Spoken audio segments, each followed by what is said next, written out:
very much indeed for everybody that's here at the Climate Change panel, either in the room or online. We start the meeting asking for any apologies. Are there any apologies? No, Chair. No apologies for today. Disclosures of interest. I have a standard disclosure, one of which might come up today, which is that I'm a trustee for Acton Energy, but I'm also a director for Heart of England Community Energy, which is it's a community benefits society which runs the solar farm on the outskirts of Stratford-upon-Avon. Both are voluntary roles. Any other disclosures that anybody else has? No.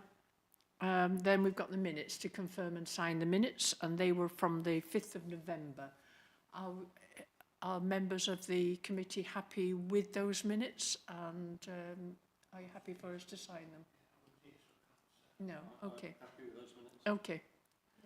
Yeah. Okay. So they're accepted. Okay. We now have public participation, and we've had 3 questions from members of the public, we give them the ability to come and speak to us if they are in the room.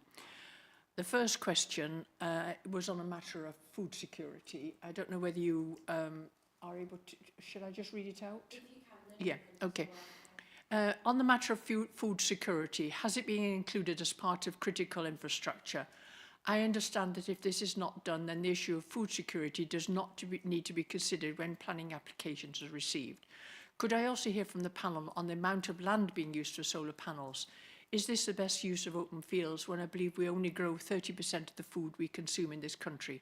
I stand to be corrected on that figure, but in any case, with our increasing population, we should surely be increasing food production. So could the panel comment on the feasibility of siting solar panels on the roofs of council-owned buildings, car parks, hospitals and schools, and then negotiating with business owners to site them on the roofs of warehouses, supermarkets and other retail outlets, for example, those at the Maybird Centre, rather than on open land, which could be more beneficially used for food production?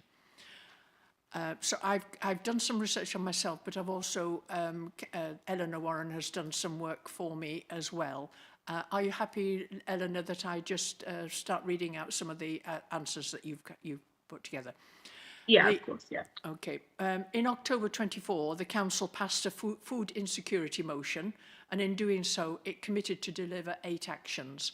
One of these actions was as follows: embed food justice in the local plan policies, including the emergency local plan and in licensing policies. And following the passing of the motion, the following policy directions were included in the emerging South Warwickshire local plan: allotments, orchards and community gardens, areas of restraint, including land which is important for food production, agricultural land with a view to protect the best and most versatile agricultural land for future food production. And therefore it's proposed in that the emergency South Warwickshire local plan will ensure food security is a consideration in future planning decisions. Now, we don't have access to data, the current amount of land being used for solar in this district. However, I know I've checked with DEFRA and with the department that deals with energy at government level. At the moment, the amount of land being used for solar panels across the whole country is 0.1% of land being covered, and that is expected to rise to 0.3% by 2035. And there are, on the question of the amount of land that is the food security and the amount of land, I've looked at DEFRA figures, and at the moment, we are in this country 62% self-sufficient for food. Now that varies obviously depending on what kind of food it is. For example, in vegetables, which happens to be my professional background, research background, it depends on the vegetable. If it's a native based vegetable, then it's up to about 75% self-sufficient. If it's one that is more likely to be grown in warmer climates, etc., then it can be down as low as 53%, but 53% is the lowest there is in vegetables, and overall we're 62% self-sufficient. But it's my experience from my own research is that one of the most serious threats to food insecurity is actually climate change itself, both here in this country and around the world. Last year we had the 8th wettest winter on record and a wetter than normal spring. Winters have become generally 1 degree centigrade warmer and 15 degree wetter than in the last century. So that is something that we will have to take into account for food security. That is quite critical around the world. The amount of drought, the amount of heat and the extreme weather is going to have an impact on food security. So we have to, that's why one of the reasons why we need to do more on addressing climate change.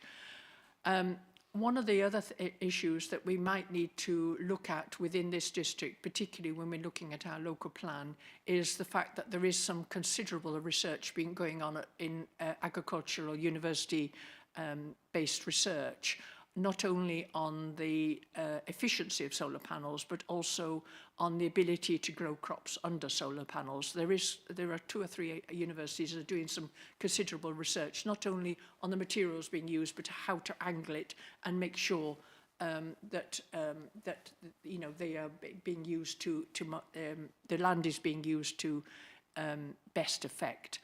And one of the things that we have to take into account in our own planning rules is that planning permission for any solar farms are time limited. Why I mentioned at the beginning that I was a director of the Heart of England Community Energy Solar Farm, a community benefit solar farm, is that it's sited on contaminated land, which was land that was used for BSE research and therefore cannot be used for crops or to grow any food on.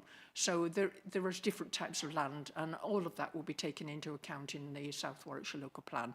So I do hope that that is something that will take an answer to the public question. The question of rooftop solar panels is one of the things that we obviously need some national guidance on that. But one of the things that the members of the public might be interested in is that we've already installed solar panels on the roof of Elizabeth House, and we've just commissioned a study to show how much more solar panels will be needed, and we've gained considerable amount of grant to get solar panels on the leisure centre and the Shipston Leisure Centre, which will help them with their decarbonisation. We've not only got the grant, but we're also contributing to that, and that will be on our roofs, and it will. I think it would. I can't remember the figures, Eleanor. I don't know how much that's going to contribute to our decarbonisation, but it is quite a considerable contribution, isn't it? Along with various other things that the District Council is doing. So I don't know whether you want to add to that. I think off the top of my head, that will remove about 35 tonnes of carbon from our overall carbon footprint on an annual basis. And can you kind of inform us roughly when the solar panel installations on the leisure centre and both the Stratford Leisure Centre and the Shipston Leisure Centre is likely to proceed? I'm not sure on Stratford. Shipston is going to Cabinet next Monday to secure funding, match funding to allow the installation of that. So it's within this, you know, within a reasonable amount of time that we'll be getting that. Okay, and I think that's something that maybe we could showcase once that is done. Okay, I don't know whether I've covered that adequately in that question. Both rooftop and ground-mounted solar panels will be needed, but it will need to be done in a considered manner. Okay. The second question is from Stephen Curry, and do you want to come and make your contribution? Yeah, sure. Put your question first, and then.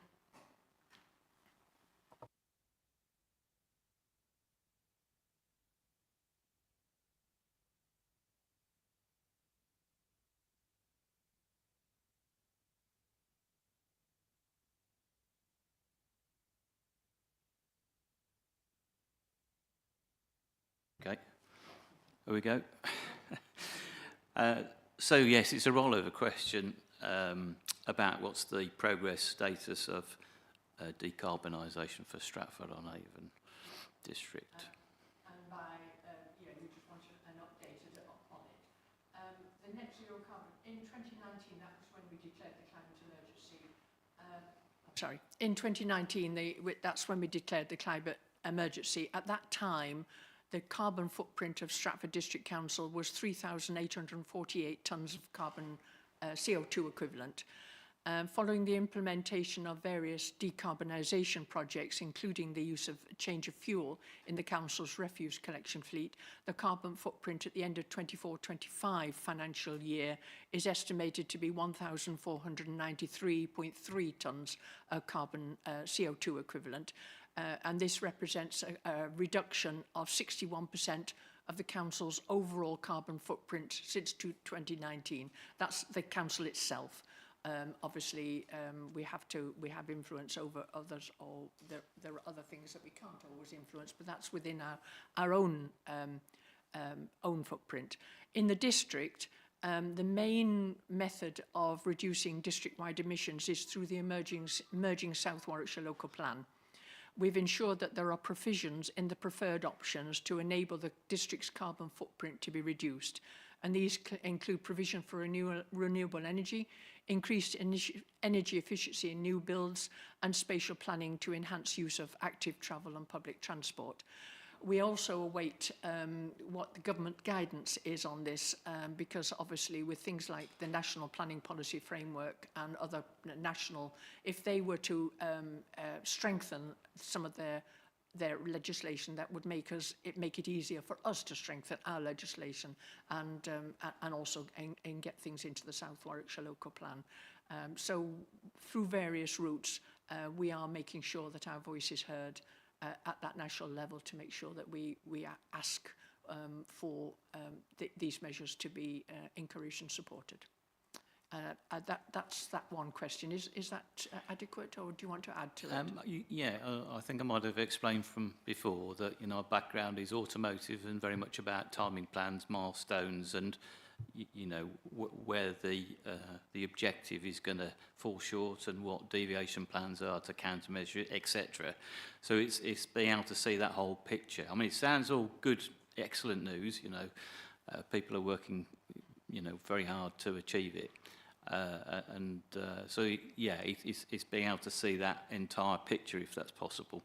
That would be really useful to see. It's good to hear the progress, and yeah, I'll be back, as they say. It might be something that I can suggest to our officers, that we do present ourselves. We should be able to make sure. We should be proud of that. I think it's good news, isn't it? And should actually give that news to people. And also maybe highlight some of the other work that is being done, because one of the reasons why we started the Community Climate Change Fund is only a small amount of money, but it is to instigate new projects amongst communities, because that's one of the best ways of getting a message across to people that things can be done differently. So, for example, parish councils can apply for and have applied for energy efficiency improvements to village halls, for example, and also to mitigate other climate change impacts of climate change, do adaptation and develop resilience. So all those case studies are things that we would like to be able to make more of, because they are kind of case studies that show what everybody can do for themselves in their communities. And we're on the second round, aren't we now, Eleanor? And I think we will be awarding the second round somewhere in January to February of the next round of Community Climate Change Fund. Excellent, thanks. Yeah, and for our part in Stratford Climate Action, etc., all the local groups are working hard to get that message out there again to the public, really. So. Yeah, indeed, I think we can only do this if we all work together at every single level. Your second question is what plans are in place to support the local nature recovery strategy as required by the statutory guidance for responsible authorities. I'll read out our answers, but if you want to come back. Warwickshire County Council is the responsible authority for the development of the local nature recovery strategy for Warwickshire. The District Council acts in capacity as a partner organisation to support them in the development of the document. And obviously that's something that's quite close to my heart as well, is that we need to get that local nature recovery strategy. I was until recently a trustee of Warwickshire Wildlife Trust, and I know they've fed into it as well. So I don't know whether at some stage, obviously, that will encompass everything that we will do. And the climate change, community climate change is now a community climate change and nature fund, and also biodiversity is an implicit part of the local plan as well. So the local nature recovery strategy will be influenced by the local plan rather will be influenced and have input from the local nature recovery strategies as well. I don't know whether you want to add anything else to your question. I think that's useful to see, because I couldn't quite work out how far down it pushes. It comes across as though from national level it's pushed down to a very low level. I'm not quite sure where that cut-off point for responsibility is. And again, from a kind of like a resident's point of view, there's lots that we need to do. And again, it would be interesting to see it as a plan, really, to try and get a perspective of what's happening across the district. I know lots of people are working hard at it, but that focus of what's happening and where, it'd be quite useful to see.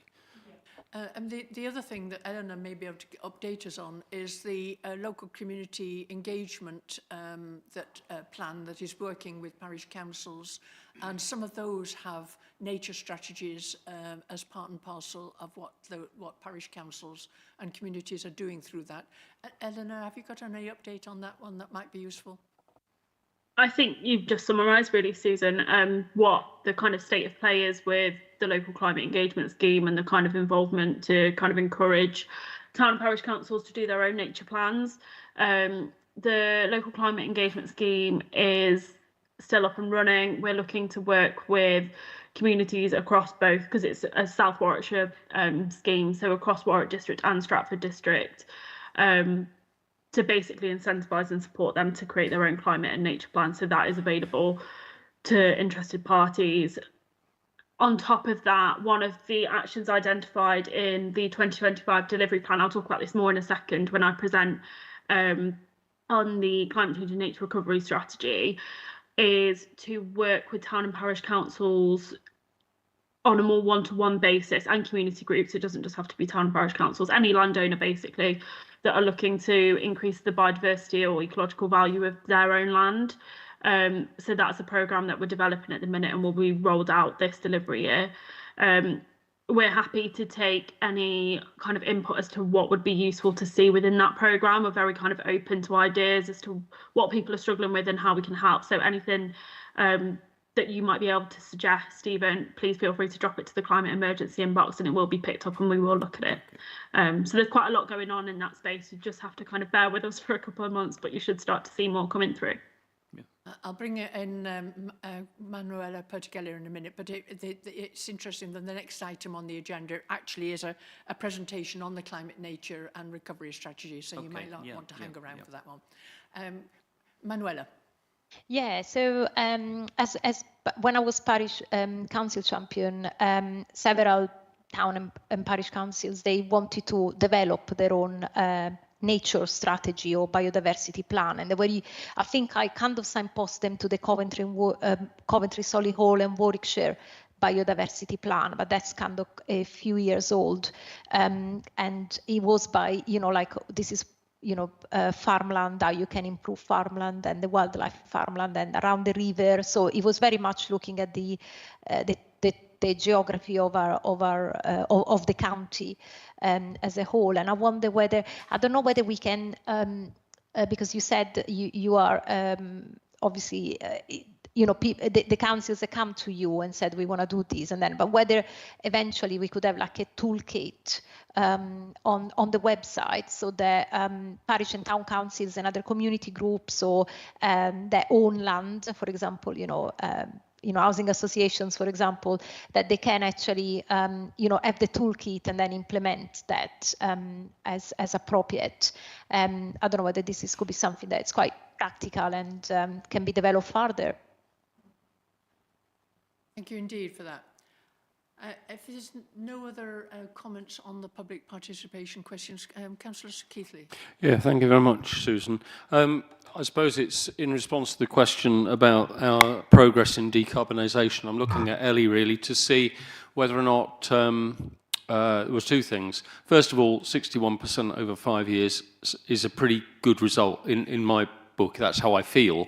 But of course, I've got really nothing to measure it against in respect of other authorities, Ellie.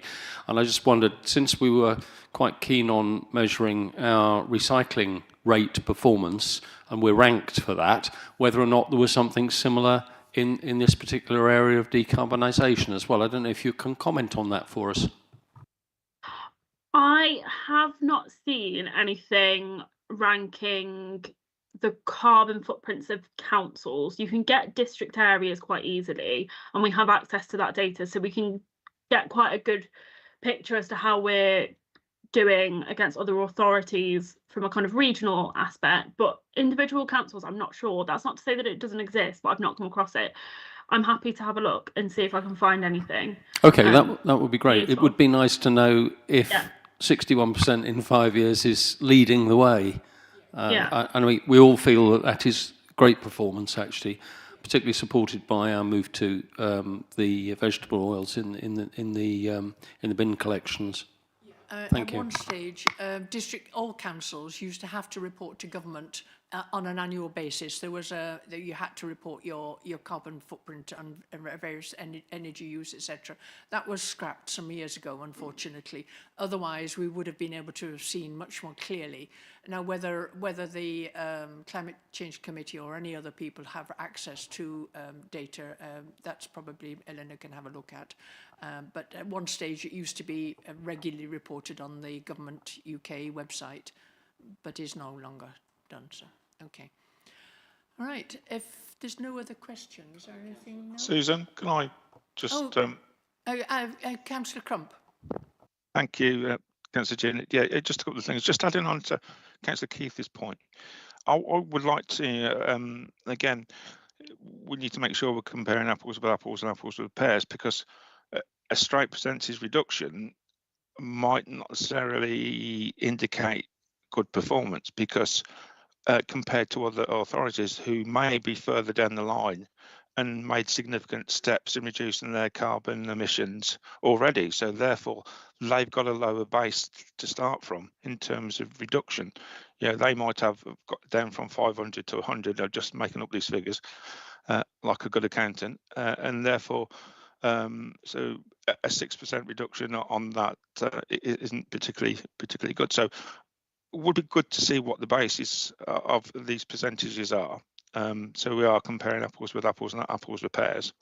And the only other thing whilst Councillor Keith's residents are getting the benefit of the HVO fuel, there is a significant percentage in the Eastleigh district where I live that don't get it, because the refuse is operated by our partners, Warwick District, and they still use diesel in their trucks. So whether it be something we can address that in the future, which again would help our emissions, our carbon dioxide production as well.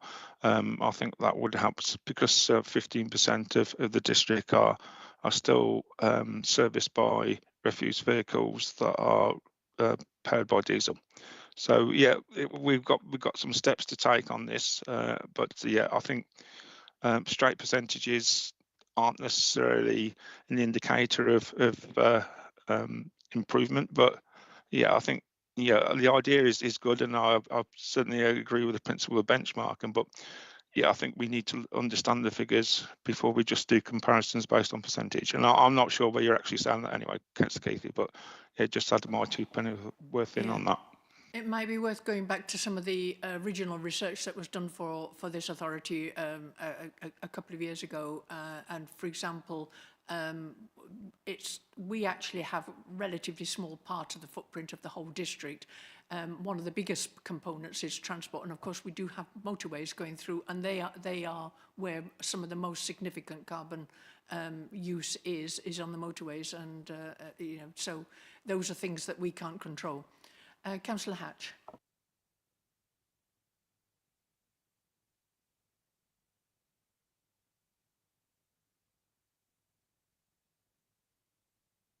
Oh, there we go. Just press, sorry. And I suppose what, Stephen, your first question was addressing probably more is we've done the low-hanging fruit. We've still got 40% to do by 2030, and it would be good to have that publicly available to see what the plan is to get to that stage. Yes, indeed, because you know we set ourselves a target, and it's important to us that we reach the target if it's at all possible. It would we also need to make representations to those that can help us, like government with planning policies and various other organisations as well. But at least for our own footprint, we're trying to do our best. Councillor Keatley. Yeah, just a quick one, really. Just coming back on Councillor Crump's comments about benchmarking and picking up what Councillor Hatch has said. Of course, we're looking at 2030, and all authorities will be looking for that end goal as well. So, Eleanor, that would be something to look at, regardless of where everyone started on their journey, how they're performing against their targets and where they're going to get to. If we've got 40% to go, it'd be interesting to know what other local authorities have got to go as well, and that might be one way of measuring it. Thank you. Thank you very much indeed for all your questions and your input onto that part of the agenda. The next part of the agenda addresses the climate change and nature recovery strategy, and we're to receive a presentation on that one. Is that from you, Eleanor? It is, yeah. Let me just share my screen.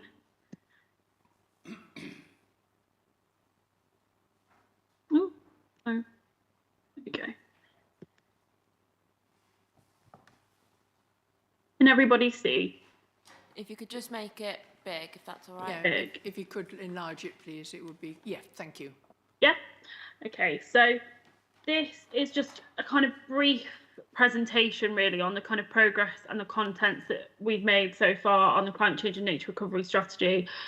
Its main purpose is to go over the structure of the document. I won't go over the contents too much because we'd be here all day because it's turned out to be quite lengthy, and then just briefly touch on the consultation and people's thoughts on a kind of proposed approach for that to enable long-term action following the adoption of the document, or hopeful adoption of the document. So just a brief point to note that the climate change and nature recovery strategy will supersede the Council's climate change action programme. The contents are much the same. You'll see if you kind of cross-reference really that the kind of areas of focus are broadly similar, but we've put it into a bit of a more public-facing, hopefully slightly more user-friendly document than what we've currently got available. One of the things that we have received feedback on quite consistently is that there's a need for us to be able to demonstrate progress against our objectives and to do that in a way that is easy to consume for the public, and easy for us to kind of report progress on really on our website and that sort of thing. So the purpose being that it will enable us to have more regular progress updates so we can keep a closer eye on where we're at. So I'm going to start with the strategy contents. Just before doing so, I just want to touch quickly on how the document works. So the idea is that there's an overarching strategy which will set out the strategic direction for the climate change and nature recovery agenda of the council. The specific actions that will be delivered in specific kind of areas will be updated in an annual delivery plan. So each year we'll update that delivery plan with really specific kind of markers of what we'll be looking to achieve that year, and then how we've basically delivered against that plan will be reported on in an annually updated monitoring report as well. So it should be quite an easy way for us to be able to say this is what we're going to do, and then come the end of the year this is what we've achieved or not achieved, and reflect on that and kind of amend the document as we go.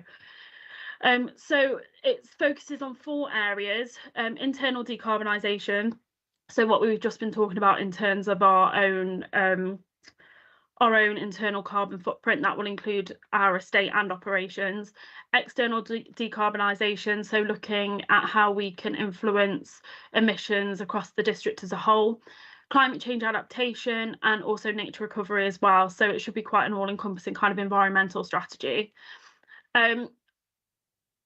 The document uses evidence wherever it can. It's based on the figures, it's based on kind of any science that we have available to us. So for internal decarbonisation, we are using annually updated council emissions as the kind of basis for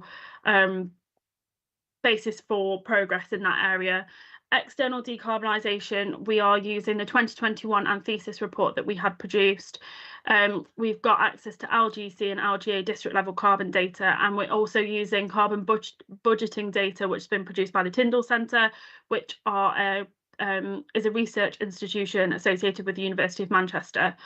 For climate change adaptation, we're using UK climate projections put out by the Met Office, and we're also using the Climate Change Committee independent assessment of UK climate risk.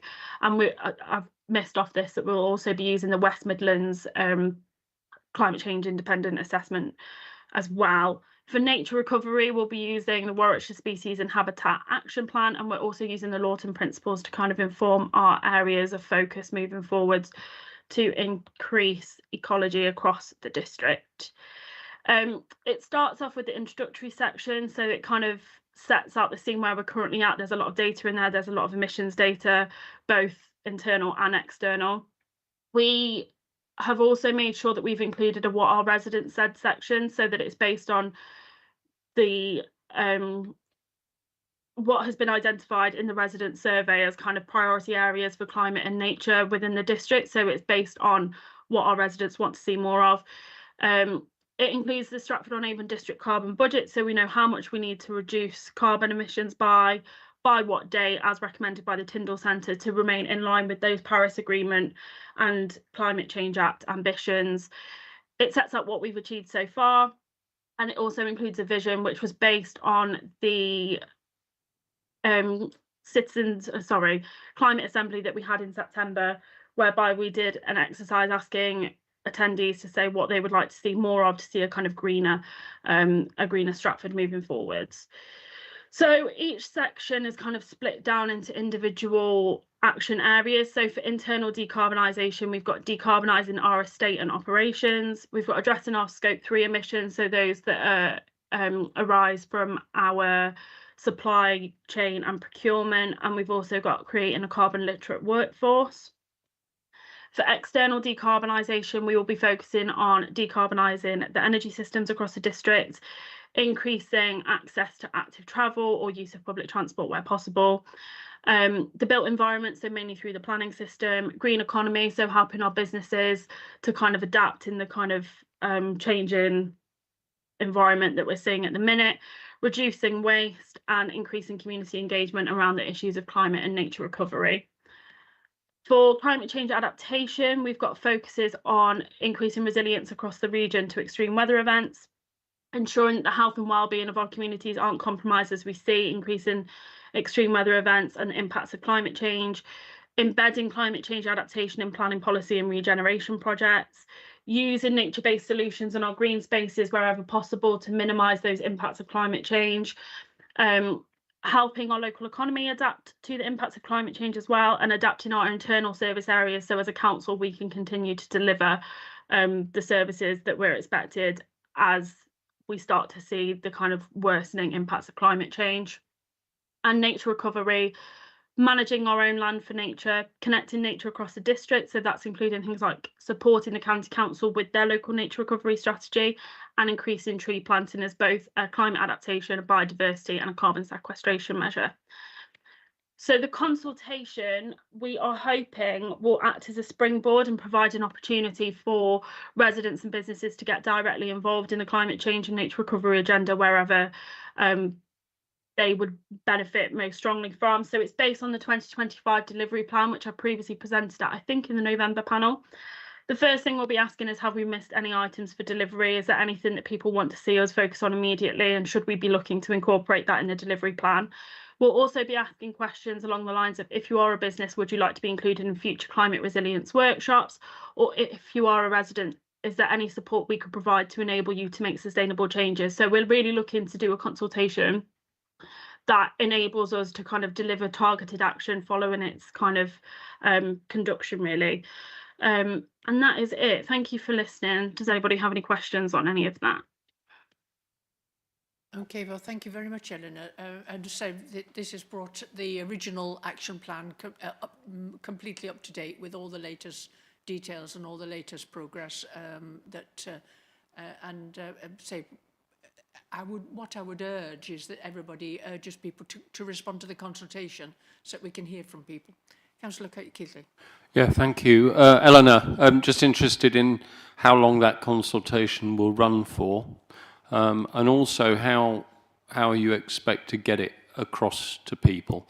So often, in my experience, even recently, we found it so difficult to get engagement from residents. The response rates are generally very low. I know parish councils are feeling this as well. Sometimes, as low as 2 or 3%. How are we going to get it out there, and how long is the consultation going to run for? I believe it was planning on being around for 6 weeks, but that could change. I've got a meeting with Consultation and Insights over the next couple of weeks to confirm that, so happy to get back to you on that, Councillor Keithley. In terms of how we encourage responses, I think this is a recurring problem that we've seen through schemes like the local climate engagement programme, where we do sometimes struggle to get engagement from everybody. I don't have the answer to how we engage those that are harder to reach, but if anybody does have any ideas, then we are happy to take them, and we're happy to be quite innovative in our approach. We have good links with a lot of partner organisations, so we'll be asking them to push out where possible, and we will hopefully tie it into the Climate Change Fund as well. So there's a few different things that we could look at, but definitely happy to take any suggestions that people have as to how we can kind of get as much response to that consultation as possible. Community groups as well, would be looking to ask them if there is any ways that they can push that out for us through their kind of forums. Can I ask the two councillors that have indicated, and then I'll come to Stephen Curry. Councillor Petrovich. Great, thank you, Alec. I just wanted to check whether there has been any thought in terms of data collection, especially for the Scope 3 emissions, and analysing that, whether there is going to be, well, first of all, in terms of capacity, but also if you foresee any challenges in gathering the data. Yes, for Scope 3 emissions, certainly. It's why it's in there as a specific action, because it's an area that we need to develop. It is across the board a really difficult area, and it's difficult for us to track. Having said that, we are seeing some authorities make progress in that area. It is becoming slightly easier, and I think there is certain software packages and that kind of thing that are being developed to help. But yeah, it's going to be tricky, but it is something that we need to do, because obviously those emissions are still being emitted, and we need to make sure that we're accounting for them. Councillor Pertigella. Did you want to come back, Letty, at all? Yeah, just quickly a follow up on that, if that's okay. So are there any other local authorities that you have already spoken or know that are doing this? I think that would be quite interesting, maybe if you can share that. Yeah, I can't remember who it was. I think it might have been Cornwall. I've seen a couple at conferences, a couple of speakers talking about how they have tackled this, because it is difficult, and it's especially difficult if you don't have kind of infinite climate change resources, because it's a big job to get that data. And there's also a talk being held on the APSI conference in February, which I'm going to attend. So yeah, it's in there as an action. We know we need to look at it. It's going to be tricky, but hopefully we can kind of find a way through. Okay, Councillor Pettigala. Yeah, so is the consultation just obviously available online? Is it an online consultation? That decision hasn't been made yet. Okay. Are you thinking along the lines of kind of more face-to-face roadshow, that kind of thing? Is that what? Well, your that would preference be any that would be a way to you know, kind of capturing that. I mean, I'm thinking as well use of notice boards, but that would still exclude those who are digitally excluded already.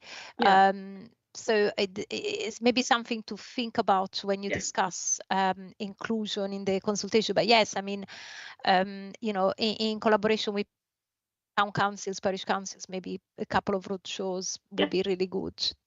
And we have our first parish council forum coming up at the end of this month. That might be a useful place to mention it. I've got I had got Stephen Norrie first, then Andy Crump coming in. Okay. Okay. Yes, I'll call Councillor Crump in first then, please. Thank you for that, Councillor. Yeah, again, I'm more than happy to help. I know I did an extensive consultation on the resource into risk file proposals, as Manuela will attest. I know that libraries have been a good source of, and I'm sure the county will cooperate, and we already cooperate in Southend with the community, the customer access terminal. So yeah, it's a good working relationship. Yeah, I think again, some of the people were potentially looking at whether we can include something in there, give them a paper version. Now, I know we don't particularly like paper, but maybe something on a one-off basis in some of the warm hubs, because quite a few more vulnerable people, shall we say, I'm trying to be as circumspect as possible, that they might be there as well in some places, and some community organisations. So, and whether somebody like Vassar or Carver are quite good as well. So, yeah, more than willing to help, and certainly advertise it. I do a weekly update, and I'm sure many other councillors do. So we'll be able to advertise it as well. So I'm more than happy to help, and hopefully those points are useful, Ellie. Okay. Yeah, they are happy to pick up on that. Thanks, Councillor Crump. I've advised that, would you? No, I'm advised that no public speaking after the public participation is over, but I can speak to you afterwards. Okay. Councillor Hatch. I might hazard a guess at what you were going to say. In that, because I know this is sort of tying in a bit with the last climate change panel, where Eleanor gave feedback from the Climate Assembly. I mean, that strikes me as the ideal kind of environment to get people through the door and engaged in talking about these issues and talking about the consultation. I know that Stratford Climate Action and Walk have offered to get together with the District Council to plan an event. So I'm thinking that would make sense to do that. Yeah, totally agree. And also, there is also a consultation out on the South Warwickshire Local Plan, which has climate change and nature strategies in it. So you might want to comment on those particular parts of that consultation as well, if anybody wants to. But that isn't a live consultation, as I think it's live already as we speak.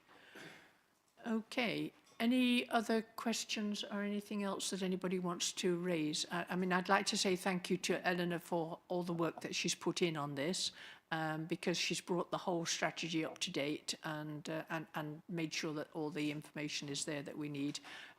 Once it's gone out to consultation, obviously, it will become part of the council policy, but we need to refresh and, you know, as we go on this one. So thank you very much for that work indeed. Okay, moving on to the next item, it is urgent business. I have not had any urgent business confirmed to me at all. So in which case, that means it is the end of the meeting. So can I thank you for participating and coming along, and appreciate your questions, and I particularly appreciate the public participation. It is always appreciated, that. Okay, thank you very much indeed for your time. Thank you. Okay, take care, bye.